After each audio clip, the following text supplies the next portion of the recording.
estúdio não me queria. Achavam que eu nunca estava certo, que não tinha o mesmo nível de Paul Newman. Enquanto seus contemporâneos se exaltavam e se consumiam, Robert Redford permaneceu ponderado, equilibrado e quase impenetrável em sua privacidade. Apelidado de Cavalheiro da Nova Hollywood, ele conseguiu preservar tanto sua integridade quanto seu mistério em uma cidade que devora ambas. Nunca expôs queixas, nunca buscou manchetes e nunca se deixou levar pelo espetáculo dos tabloides. Mas agora, aos Language Not Registered for Generation Anus, Robert Redford finalmente revelou os 7 atores que mais detestava. Hoje, vamos mergulhar na história de um homem que passou a vida construindo arte enquanto lidava com personalidades que nem sempre queriam a mesma coisa. Vamos começar.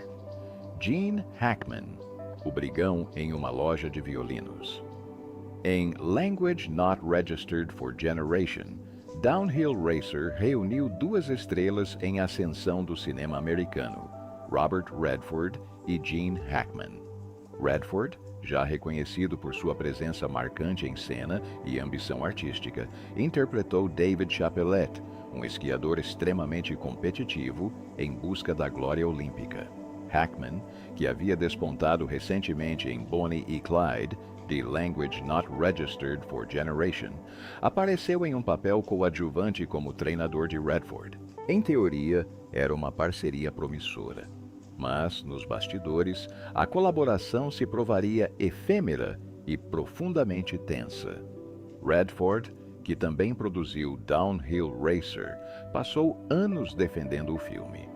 Filmado principalmente na Áustria e na Suíça, com um orçamento enxuto, foi dirigido por Michael Ritchie, com quem Redford compartilhava a visão de uma narrativa minimalista, focada nos personagens. Redford abordou o papel com precisão, priorizando ensaios mínimos, confiando na estrutura do roteiro e respeitando a cadeia de produção.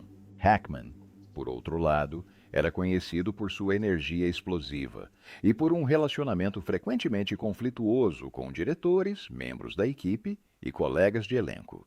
Ele era emocionalmente intenso, instintivo e notoriamente sincero. Essas características tornavam suas performances eletrizantes, mas sua presença volátil.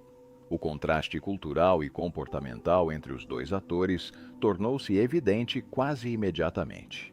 Redford, que havia aprimorado sua arte no teatro e na televisão antes de migrar para o cinema, acreditava no controle silencioso, na disciplina técnica e no trabalho em equipe. Hackman, ex-fuzileiro naval e colega de escola de teatro de Dustin Hoffman, podia explodir de fúria num instante e mergulhar num silêncio sepulcral no seguinte. Um membro da equipe do filme de corrida Downhill comentou mais tarde que trabalhar com Hackman era como lidar com um fio desencapado usando luvas molhadas. Durante uma filmagem em Venin, na Suíça, onde a equipe corria contra o tempo para capturar uma cena crucial de inverno, Hackman, insatisfeito com a iluminação para uma tomada de diálogo externa, recusou-se a sair de seu trailer. O problema de iluminação, considerado insignificante pela maioria, se arrastou por mais de 1 hora enquanto a equipe e o diretor tentavam convencê-lo a sair. Finalmente, Redford foi direto ao trailer de Hackman e o confrontou. Disse sem rodeios: "Estamos perdendo tempo. Ou você sai agora, ou continuamos sem a cena." Hackman, visivelmente irritado, saiu furioso e gravou a cena, mas não sem antes jogar as páginas do roteiro na neve entre as tomadas. Claramente, os 2 homens respeitavam o talento um do outro, mas não tinham química funcional fora das câmeras. Redford mais tarde descreveu Hackman como um brutamontes numa loja de violinos, um artista brilhante que não tinha interesse em colaboração e cujos métodos, embora eficazes, eram frequentemente disruptivos. Embora Downhill Racer tenha sido bem recebido pela crítica e tenha influenciado futuros dramas esportivos como Carruagens de Fogo e Moneyball, a dinâmica de trabalho entre Redford e Hackman deixou um gosto amargo. As consequências de Downhill Racer foram rápidas e definitivas.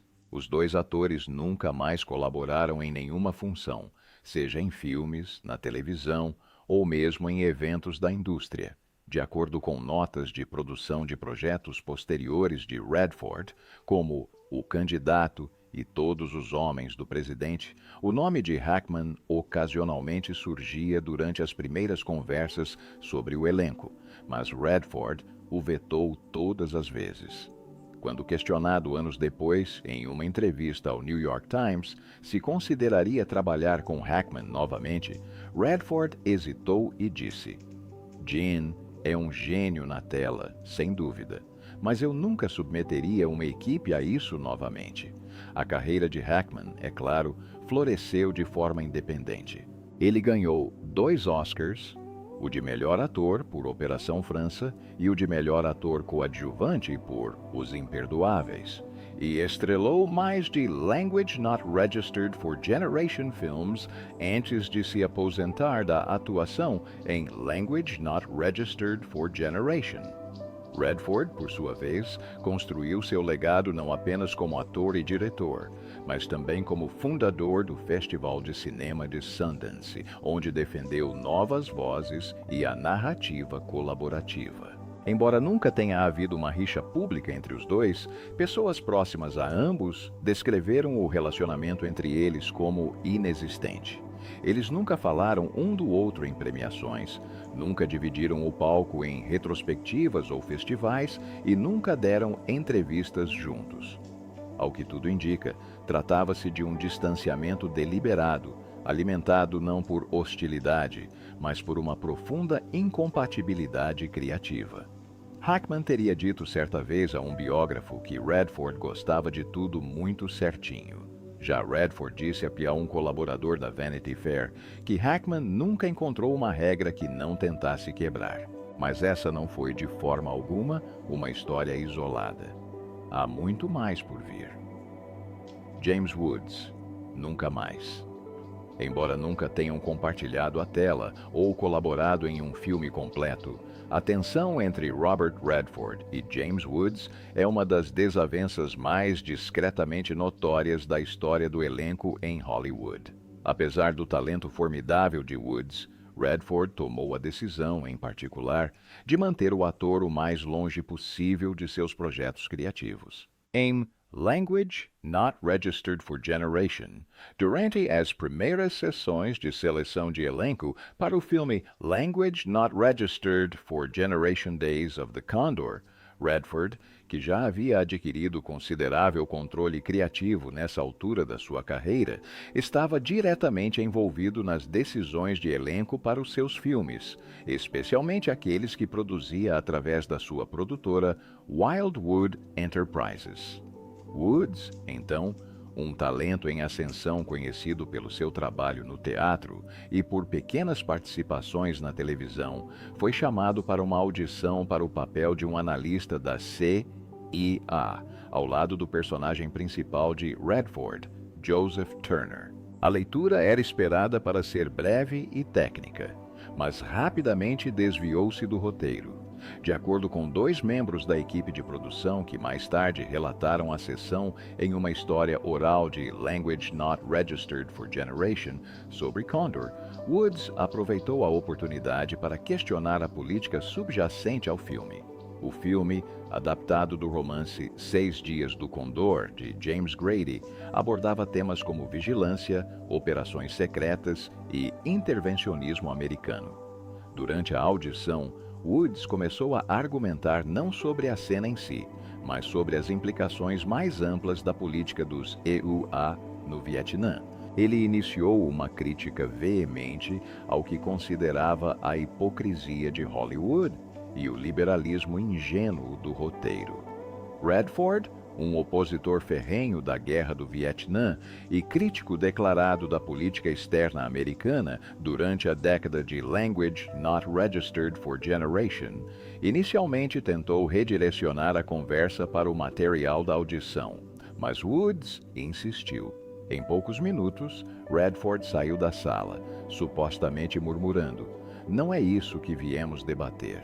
Aquele momento solidificou a posição de Redford sobre Woods. Em anotações internas de elenco datadas de fevereiro de Language Not Registered for Generation, arquivadas em documentos do estúdio Paramount Pictures, a equipe de produção de Redford rabiscou "Nunca, jamais" em letras maiúsculas ao lado do nome de Woods. A partir desse momento, o nome de Woods surgiu ocasionalmente durante as audições. Ele foi cogitado para papéis em Todos os Homens do Presidente, Brubaker e Os Defensores da Lei, mas Redford sempre o vetava silenciosamente. O abismo ideológico entre os dois homens só aumentou à medida que suas carreiras avançavam. Redford, frequentemente descrito como a consciência da elite liberal de Hollywood, tornou-se cada vez mais associado ao ativismo político.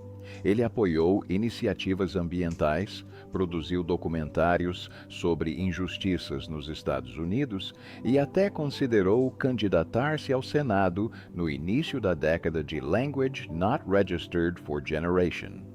Woods, por outro lado, tornou-se mais franco em seu conservadorismo, frequentemente criticando o que percebia como uma ortodoxia esquerdista sufocante na indústria do entretenimento. No final da década de Language Not Registered for Generation e início dos anos Language Not Registered for Generation, Woods se consolidou como um dos poucos atores abertamente conservadores em Hollywood. Em entrevistas ao longo dos anos, Woods ocasionalmente fez referências indiretas à oportunidade perdida de trabalhar com Redford. Em uma entrevista ao Los Angeles Times em Language Not Registered for Generation, ele disse: "Existem certos clubes nos quais você não é convidado se não concordar com tudo. Na casa do Redford, eu nem sequer posso entrar na rua." Quando questionado diretamente em um perfil da Esquire, em Language Not Registered for Generation, sobre se havia uma lista negra contra ele em Hollywood, Woods respondeu com ironia: "Digamos apenas que Robert Redford não me tem na descagem rápida." Redford, por sua vez, nunca mencionou Woods pelo nome em declarações públicas, entrevistas ou memórias. Ele não queria dar importância ao que considerava antagonismo performático, como disse um membro da equipe de Sundance. Nos bastidores, porém, a aversão de Redford por Woods era profundamente sentida. Mesmo no final da década de Language Not Registered for Generation, quando Woods desfrutava de aclamação da crítica com papéis em Salvador e no best-seller, Redford continuou a excluí-lo das considerações de elenco para filmes como A River Runs Through It e Quiz Show, conforme registros do Instituto Sundance do início da década de Language Not Registered for Generation. Seu nome aparece apenas uma vez em uma lista de instrutores sugeridos para evitarem workshops de atuação. Dustin Hoffman, um filme icônico, uma colaboração frustrante. Quando Todos os Homens do Presidente estreou em Washington, D.C., em Language Not Registered for Generation, de abril de Language Not Registered for Generation, foi aclamado como uma aula magistral de cinema político. Este filme, estrelado por Robert Redford como Bob Woodward e Dustin Hoffman como Carl Bernstein, não só ajudou a moldar a memória pública do escândalo de Watergate, como também apresentou dois dos atores mais celebrados da época em uma encruzilhada artística.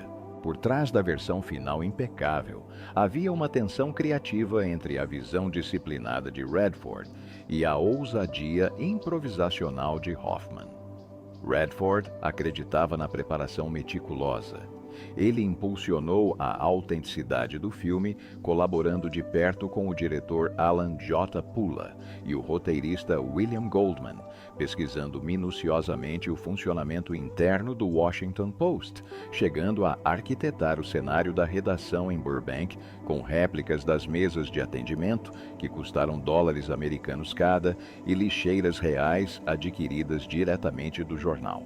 Com um orçamento de produção modesto de Language Not Registered for Generation milhões, o filme arrecadou Language Not Registered for Generation milhões, conquistando um lugar no Registro Nacional de Filmes em Language Not Registered for Generation. Hoffman, no entanto, chegou com uma ética criativa moldada pelo sucesso estrondoso de A Primeira Noite de um Homem e Perdidos na Noite. Ele mergulhou no papel de Bernstein e até participou de um jantar de Pessah em família com o jornalista de verdade, além de pegar emprestado o relógio de Bob Woodward no set de filmagem. Embora essa imersão tenha lhe rendido elogios pela autenticidade, também atrapalhou a abordagem meticulosamente planejada de Redford.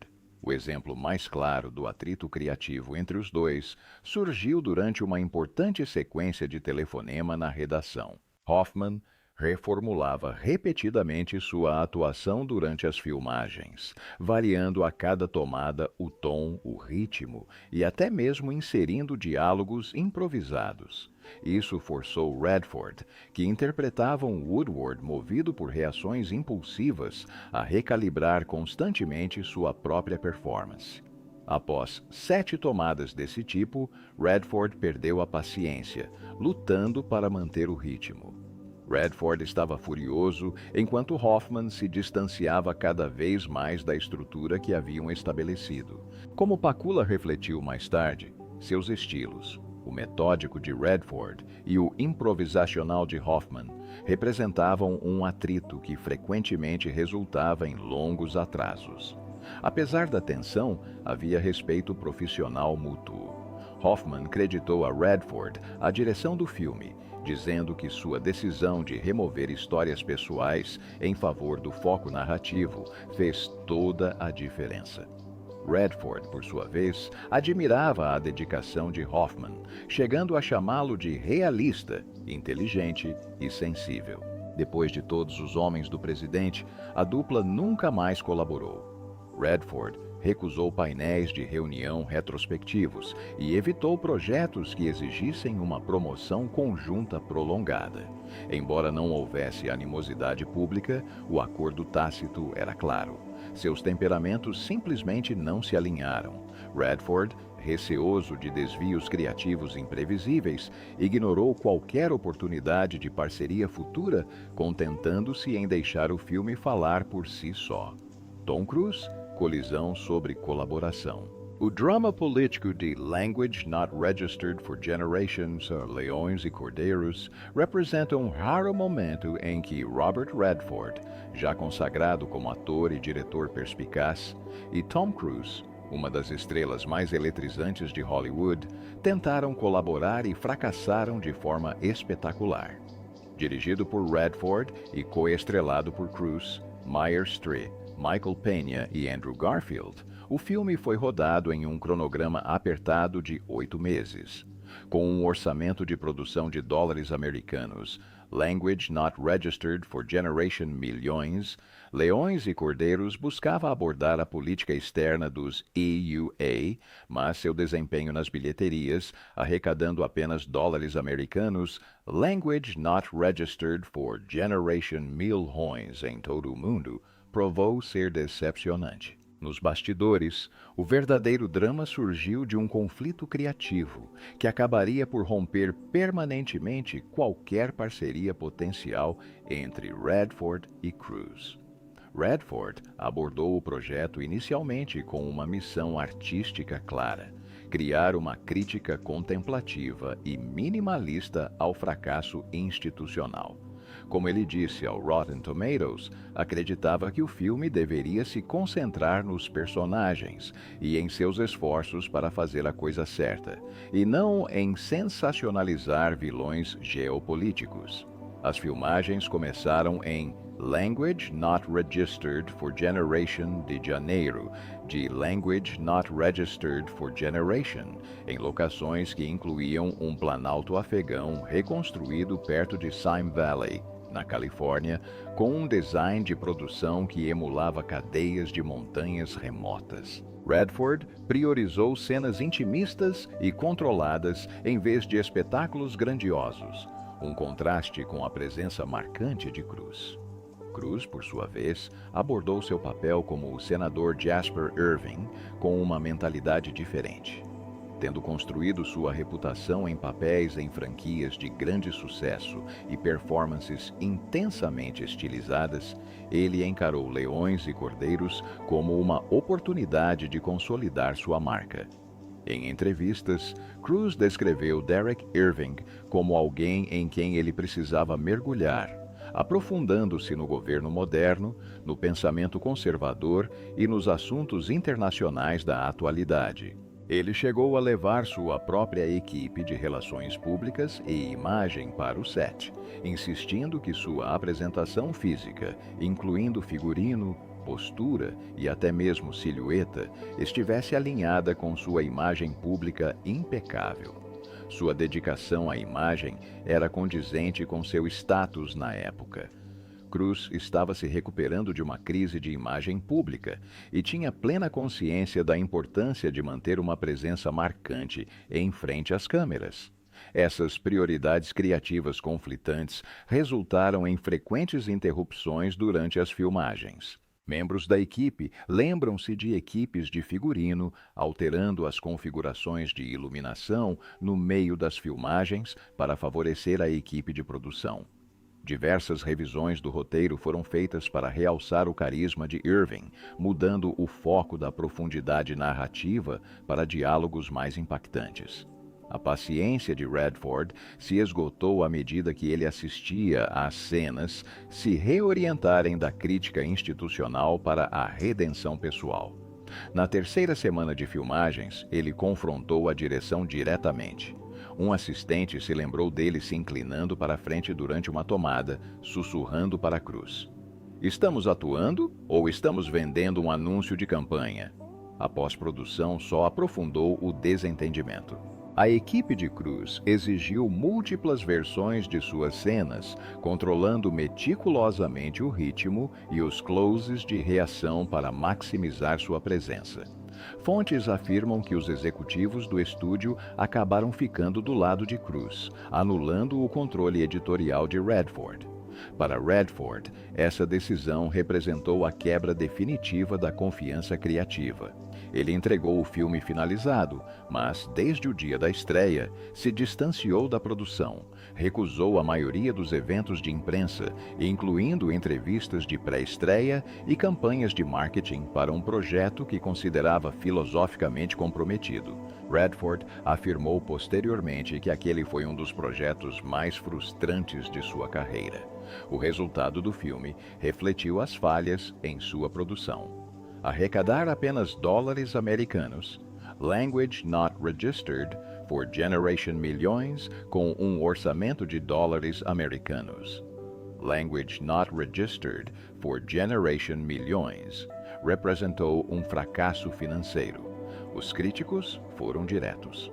O jornal The Guardian o descreveu como inoportuno, tedioso, inerte e didático, enquanto a Fox News o classificou como problemático e um provável grande prejuízo financeiro. Observadores da indústria notaram que a abordagem de Cruise, focada em relações públicas, embora tivesse a intenção de elevar o discurso político do filme, acabou por ressaltar um choque ideológico. Enquanto Redford buscava uma crítica sóbria, Cruise inclinava-se para uma narrativa de redenção roteirizada. Os dois nunca mais colaboraram. Redford manteve um silêncio discreto sobre Cruise em entrevistas e retrospectivas, optando por deixar Leões e Cordeiros cair no esquecimento em vez de comentar mais sobre o assunto. Cruise seguiu em frente com outros projetos por meio de sua parceria com a United Artists e a Cruise Wagner Productions, incluindo Operação Valkyria, de Language Not Registered for Generation. Mas a cisão filosófica persistiu. O conflito entre eles não era uma vingança pessoal nem um escândalo para tabloides. Era uma divergência criativa irreconciliável. Redford se recusava a vincular sua identidade de produtor a um filme que, em sua opinião, havia sido sequestrado por impulsos puramente visuais. Cruise, por sua vez, conquistou uma atuação elogiada por seu carisma, mesmo que o contexto parecesse dissonante com a intenção de Redford. O compromisso de Redford com a autenticidade temática e a narrativa cautelosa colidia com a ênfase de Cruise na imagem e na ressonância comercial. O resultado foi um set fragmentado, um filme comprometido e uma ruptura criativa que nenhuma das partes revisitou desde então. A incapacidade da dupla de conciliar essas prioridades reflete a verdade incontestável de que, às vezes, a colaboração entra em conflito. Não porque os atores não consigam compartilhar a tela, mas porque não conseguem compartilhar uma visão. Faye Dunaway. Perfeccionismo encontra contenção. Embora 3 Dias do Condor permaneça um thriller político fascinante no cânone do cinema dos anos Language Not Registered for Generation, com um orçamento de Use Language Not Registered for Generation milhões e uma bilheteria de Use Language Not Registered for Generation milhões em aluguéis nos cinemas dos EUA e Canadá. Nos bastidores, as interações intensas entre Robert Redford e Faye Dunaway, famosas por sua química em cena, mascaravam uma desconexão quase completa fora das telas. Em um filme onde o analista da SEA e a Joe Turner, interpretado por Redford, faz Kathy Hale, vivida por Dunaway, de refém, a tensão palpável vista na tela refletia o atrito criativo por trás das câmeras. Dunaway chegou com a reputação de ser uma das atrizes mais exigentes de Hollywood, após seus trabalhos em Bonnie e Clyde e Chinatown. Sua dedicação à arte se traduzia em exigências frequentes no set. Ela, rotineiramente, solicitava reescritas de falas, ajustes de iluminação e revisões de escolhas de atuação noite após noite. Fontes próximas à produção relatam que ela chegava a organizar testes para refazer as cenas, atrasando o cronograma de filmagens. Conhecida por seu perfeccionismo, Dunaway encarava o trabalho no set como um campo de batalha, moldando cuidadosamente cada sílaba e enquadramento visual. Redford, por outro lado, acreditava em confiar nos colaboradores. Ele preferia manter o ritmo, evitar análises excessivas e preservar a autenticidade crua da atuação. Um supervisor de roteiro se lembrou dele, advertindo o elenco e a equipe. Estamos aqui para encontrar a verdade, não para controlar cada sílaba até que ela se submeta. A tensão aumentou durante uma reunião a portas fechadas entre o diretor Sidney Pollack, Redford e Dunaway, convocada para dissecar a lógica emocional por trás da cena de confronto culminante de Kathy. Dunaway, insistindo em desvendar as sutilezas de sua personagem, questionou cada motivação. Redford, que havia ensaiado a cena com precisão militar, ficou impaciente. Ele se inclinou para a frente e disparou. É espionagem, FA, não uma tarefa para cumprir tabela. A sala ficou em silêncio. Dunaway saiu furiosa, embora tenha retornado ao set no dia seguinte. Muitos membros da equipe disseram mais tarde que o clima tenso nunca se dissipou. A falta de sintonia criativa afetou as próprias filmagens. Para capturar a cena final de Dunaway, no apartamento de Kathy, Redford contou com uma dublê de corpo para as tomadas de inserção imediatamente após Dunaway terminar suas cenas. Se isso soa estranho, é porque foi mesmo. Essa foi uma decisão muito incomum, necessária devido ao distanciamento emocional e logístico entre os protagonistas. Eles nunca reataram a parceria profissional, sem entrevistas após o lançamento, sem retrospectivas, sem painéis de reunião. Em um breve comentário posterior de Redford sobre seu relacionamento com Dunaway, ele disse: "Ela é inesquecível, mas isso não foi um convite para nos reconectarmos. Apesar de ter recebido elogios da crítica, com Roger Ebert considerando o filme tenso e envolvente, a harmonia interna da obra nunca correspondeu à coesão narrativa. A exigência implacável de Dunaway por controle e a insistência de Redford em um fluxo disciplinado colocaram a produção em rota de colisão desde o primeiro dia. Não se tratava de egos em conflito, mas sim de filosofias artísticas fundamentalmente diferentes. Embora ambos os atores tenham entregado performances que definiram suas carreiras, eles nunca mais trabalharam juntos. Não houve escândalo, nem briga pública, apenas um entendimento mútuo de que suas energias criativas eram incompatíveis. A indústria aceitou isso discretamente. Dunaway continuou sua carreira com papéis icônicos em Rede de Intrigas e Mamãezinha Querida, enquanto Redford manteve sua presença discreta nas telas e seu crescente foco em direção e produção. 3 Dias do Condor nos mostra o que pode acontecer quando a química entre os atores não se alinha com a química em cena.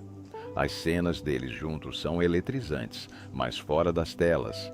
A distância profissional moldou a atuação e talvez tenha contribuído para o suspense cru do filme. Continua sendo um dos raros momentos do cinema americano em que a magia visível na tela era alimentada por uma tensão palpável logo abaixo da superfície.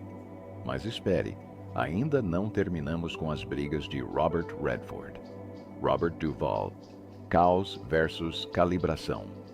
O filme Um Homem Fora de Série, The Natural, lançado em Language Not Registered for Generation de maio de Language Not Registered for Generation, é frequentemente lembrado por seus visuais míticos e trilha sonora triunfante.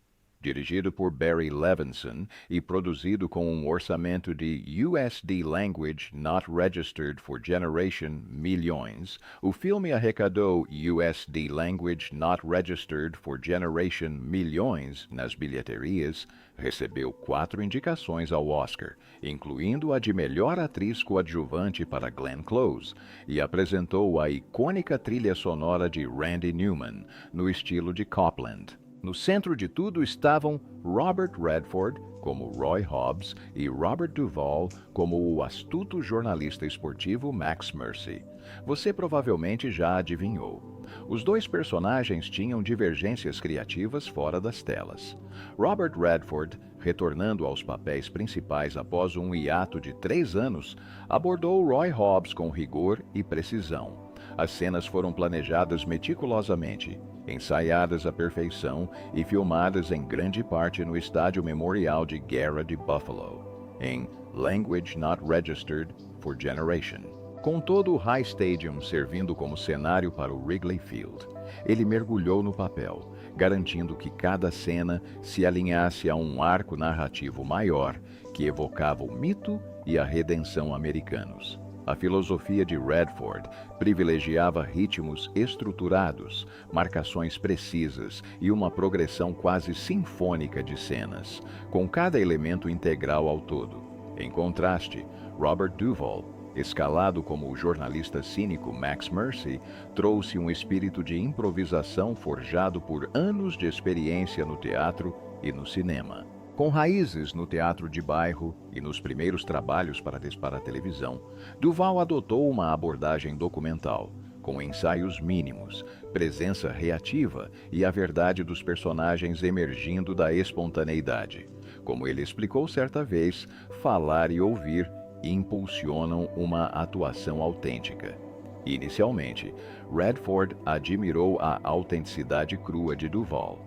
Membros da equipe notaram que as mudanças de tom não roteirizadas de Mercy e as variações instintivas de fala de Duvall imbuíam as cenas de imprevisibilidade, um reflexo do mundo fragmentado do jornalismo em que Hobbs vivia. Redford disse à sua equipe de produção que respeitava a energia de Duvall, mas alertou que isso poderia ameaçar a narrativa bem estruturada do filme.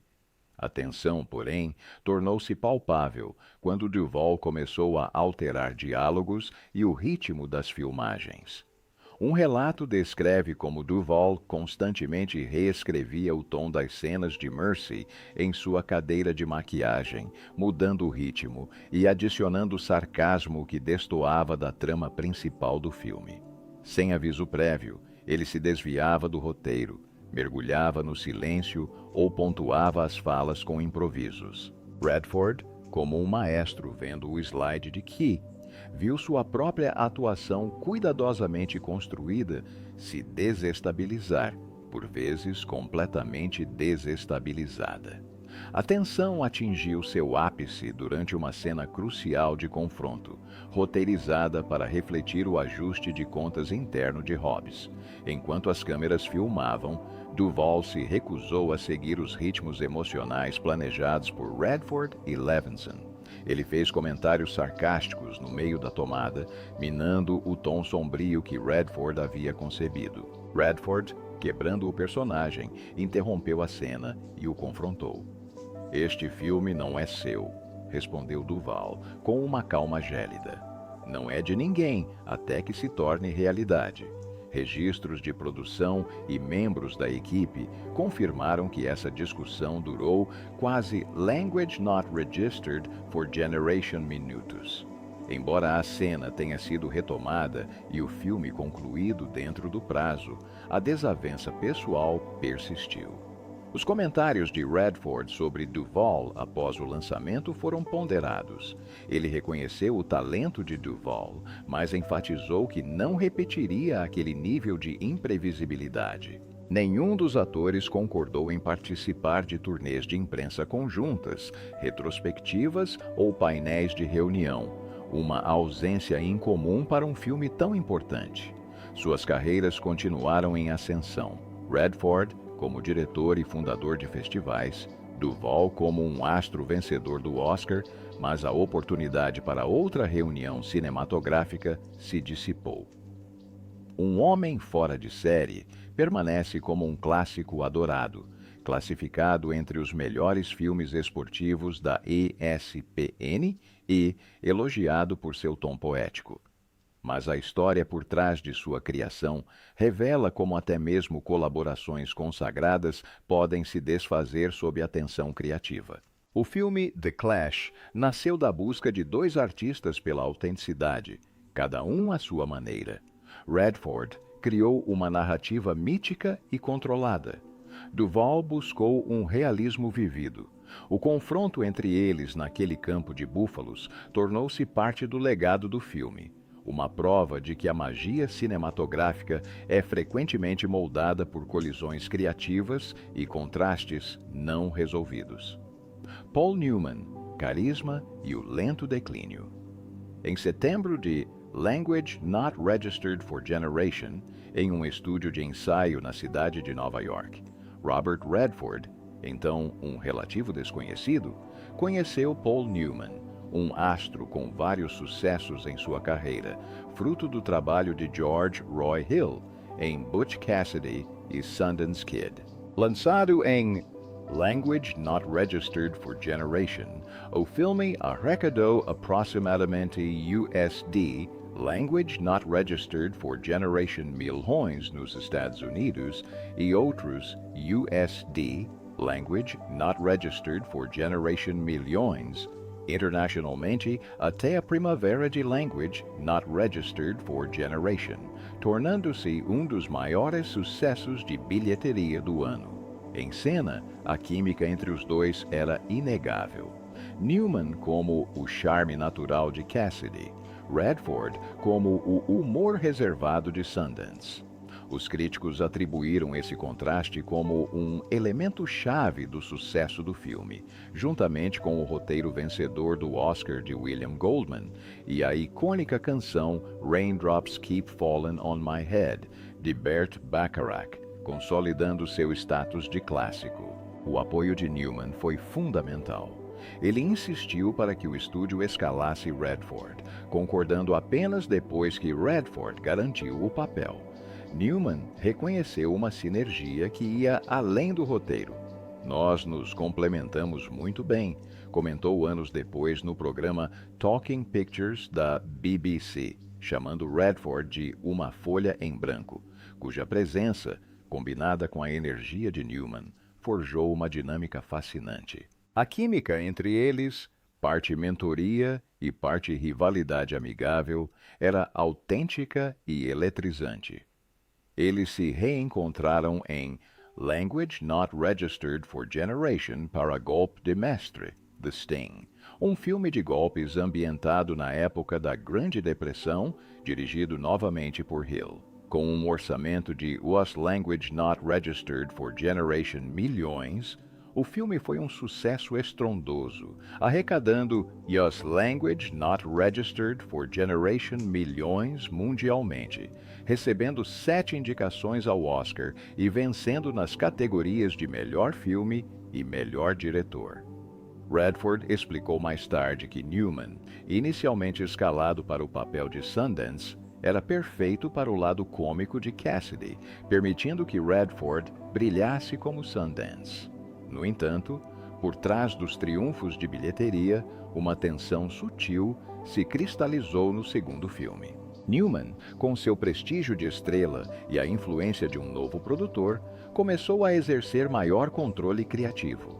Em Golpe de Mestre, ele negociou o protagonismo nos créditos, um salário de dólares americanos, Language Not Registered for Generation e uma porcentagem dos lucros, mudanças que reequilibraram a parceria antes igualitária. Do ponto de vista de Redford, a colaboração havia evoluído.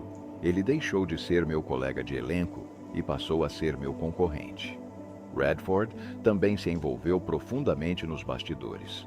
Em Language Not Registered for Generation, Newman fundou a Wildwood Enterprises e lançou as bases para o Festival de Cinema de Sundance, que defendia a narrativa independente e a produção cinematográfica colaborativa. Apesar de manter seu status de superestrela, Newman estava se consolidando como um produtor de destaque, papel que Redford começou a perceber como competitivo em vez de colaborativo. O atrito crescente não foi explosivo nem escandaloso. Mas, como Redford admitiu mais tarde, o calor da antiga relação entre eles se dissipou. Onde antes os sets de filmagem eram caracterizados por brincadeiras e jantares compartilhados, com o tempo, a atmosfera se tornou mais formal, até mesmo estratégica. Uma reportagem do Washington Post de Language Not Registered for Generation observou que, mesmo em ambientes descontraídos, a personalidade gregária de Newman e o comportamento reservado de Redford criavam uma tensão silenciosa. A conexão entre eles permanecia em anedotas públicas de camaradagem, como partidas de ping-pong, risadas compartilhadas no Lago Powell e histórias de Redford, encontrando maneiras criativas de andar de bicicleta em Butch Cassidy. Segundo fontes internas, Newman provocava Redford sobre seus atrasos, enquanto Redford zombava da predileção de Newman por cerveja e cigarros. Tentativas foram feitas para recapturar a magia. Nas décadas de Language Not Registered for Generation e início de Language Not Registered for Generation, Redford e Newman discutiram projetos futuros, chegando a cogitar títulos como O Homem que Queria Ser Rei e uma adaptação de Uma Caminhada na Floresta, de Bill Bryson. Redford posteriormente reviveu Uma Caminhada na Floresta em Language Not Registered for Generation, estrelado por Nick Nolte, mas Newman havia falecido em Language Not Registered for Generation. Anos depois, Redford descreveu a evolução de Newman de colega de elenco a rival, reconhecendo que o distanciamento entre eles não nasceu da raiva, mas sim da quebra de confiança. Não houve uma separação dramática, apenas dois atores se distanciando à medida que suas ambições e identidades criativas evoluíam. Surgiram propostas, mas nada se alinhava com a magia que compartilharam no final dos anos Language Not Registered for Generation e início dos anos Language Not Registered for Generation. A morte de Paul Newman marcou o fim definitivo de possíveis colaborações futuras. No entanto, seu legado perdura. 2 filmes que redefiniram o cinema de dupla de amigos conquistaram a aclamação da crítica e ressoaram com o público de diversas gerações. Redford traçou limites definidos por temperamento, respeito e filosofia artística. Ele conduziu seu relacionamento com Newman com discrição, mantendo a dignidade profissional e evitando escândalos, enquanto recalibrava a dinâmica em particular. A história deles não foi uma saga de traição ou amargura. Em vez disso, foi uma história humana e singela sobre prioridades em constante evolução e papéis invertidos. Bem, por enquanto é só. Obrigado por assistir. Gostou do vídeo? Se sim, curta, comente e inscreva-se no canal para não perder nossos próximos vídeos. Além disso, não perca este vídeo que você está vendo na sua tela agora. É realmente inacreditável.